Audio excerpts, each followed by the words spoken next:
안녕하세요. 도와줘행님 대표행정사 김태훈입니다. 농지취득 자격증명서, 흔히 농취증이라고 부르는 서류에 대해서 알고 계십니까? 우리나라는 농지법에 따라 몇몇 특정한 상황을 제외하면 실제로 농업을 영위할 수 있는 사람에 한해 농지를 취득할 수 있도록 규정하고 있어요. 이때 필요한 게 바로 농지취득 자격증명서인데요. 사실 과거에는 이 서류 발급 절차가 약간 요식행위에 가까웠습니다. 그러다 보니까 기관에서 달라고 하는 서류만 잘 제출하면 별 문제 없이 발급이 돼서 농지 취득에도 큰 문제가 없었는데요. 그러다 몇 해 전에 공공기관 관련자들의 농지 등 부동산 투기 이슈가 전 국민적으로 급부상하면서 농지법도 개정이 되었고 발급 절차도 까다로워지게 되었습니다. 농취증 발급 조건은 크게 세 가지인데, 하나는 농업경영계획서 혹은 주말 체험농영계획서를 제출하거나 혹은 제출하지 않는 경우, 마지막으로 농지위원회 심의 대상인 경우로 나눠볼 수 있는데요. 사실 농업경영계획서 혹은 주말 체험농영계획서를 제출하거나 그렇지 않는 경우는 발급 자체가 그렇게 크게 어렵지 않아서 오늘은 농지위원회 심의 대상인 경우 농지취득 자격증명서 발급에 대해 집중적으로 알아보려고 합니다.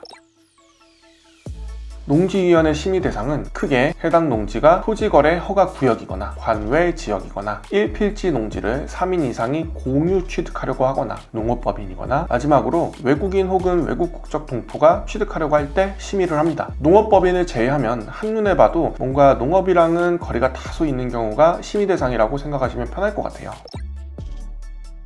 사실 농지위원회 심의에 있어 가장 중요한 것은 바로 농업경영계획서를 충실히 작성하는 것인데요. 농업경영계획서에는 매매, 경락, 증여 등을 이유로 취득을 하게 되었을 때 해당 농지를 어떻게 잘 활용해서 농업을 할 것인지 작성을 해주시면 되는데, 실제로 계획서를 확인해 보시면 서류가 2장밖에 안 돼요. 그래서 쓰기가 쉽습니다. 문제는 그렇게 정해진 내용만 작성하는 것으로는 아무래도 심의에서 통과하기가 쉽지 않다는 것인데요. 제가 이 부분에서 팁을 하나 드리자면, 정해진 내용 외에 농업 경영에 필요한 인력, 농업기계 및 시설, 장비 확보 방안 등 앞으로의 농업 경영 계획을 별지 방식으로 추가 작성해 주시면 큰 도움이 될 것입니다. 위 사례는 이번에 저희 사무소에서 실제 발급을 도와드린 케이스입니다. 의뢰인의 현재 거주지는 서울 송파구였는데 신청하시려는 지역이 연천군으로 통작거리만 70km가 넘을 뿐더러 영농 경력도 없는 케이스였습니다. 하지만 저희 사무소에서 앞으로 어떤 농작물을 어떠한 계획으로 어떻게 재배할 것인지에 대한 농업경영계획서를 충실하게 작성해서 조금의 잡음도 없이 한 번에 발급을 해드렸습니다.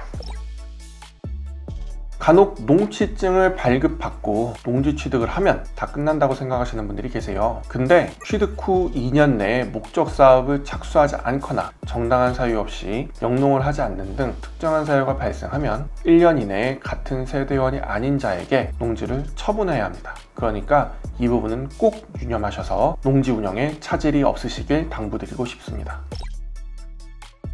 오늘은 농지위원회 심의 대상 중심으로 농지취득 자격증명서 발급에 대해 알아보았습니다. 저희 김태훈 행정사 사무소는 농업경영 컨설팅 업무를 전문적으로 수행하고 있으니까요. 농취증 발급부터 농업경영체 등록, 농업법인 설립 등 상담을 원하시는 업무가 있으면 언제든지 상담 문의 주시길 바라겠습니다. 저희 채널 구독과 좋아요도 부탁드리고요. 지금까지 도와줘행님 대표행정사 김태훈이었습니다.